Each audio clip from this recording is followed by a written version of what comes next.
সুদ খাবেন আর কতদিন, ঘুষ খাবেন আর কতদিন, কিস্তি তুলবেন আর কত বছর, আল্লাহর নাফরমানি ছাড়বেন কতদিন হইলে আপনার প্ল্যান কি?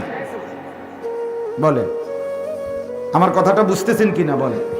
অর্থাৎ যে যে গুনার উপরে টিকে আছেন মজবুত, নাফরমানির উপরে, আপনি এটা ছাড়বেন কখন? বলেন, প্ল্যান কি? একটু ভাবনা ভাবেন।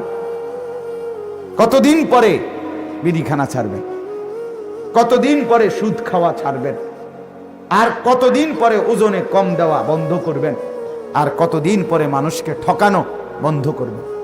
মদ, নেশা, জিনা, ব্যভিচার, সুদ, ঘুষ, চুরি, ডাকাতি, ধোঁকা, প্রতারণা বন্ধ করবেন কখন?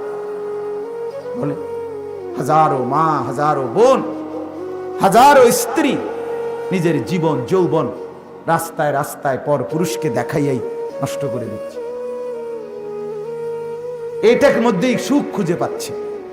এই বেপর্দা, এই বেহায়া, প্রতিদিন বাজারে যাওয়া, মার্কেটে যাওয়া, রাস্তার বখাটে যুবক যে দাঁড়াইয়া মুতে, যার শরীর নাপাক, প্যান্ট নাপাক, যার ভিতরে ন্যূনতম কোনো মানুষের চরিত্র নাই, কোনো মানুষ সে দাঁড়াইয়া পেশাব করতে পারে না, দাঁড়াইয়াও না, শুনে কোনো মানুষ পেশাব করে পানি না নিয়ে, টয়লেট পেপার ব্যবহার না করে মানুষ চলতে পারে না।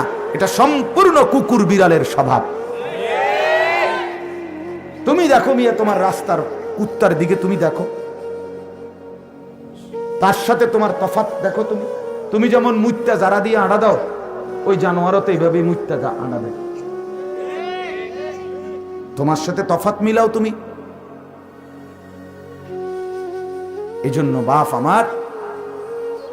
আমার অনুরোধ, প্রত্যেকে জওয়ান হন, বুড়া হন, পর্দার আড়ালের মা বোন, আমি এক দরদি ভাই, সবাইকে অনুরোধ করলাম, ভাবেন। যুবক, তুমিও ভাবো।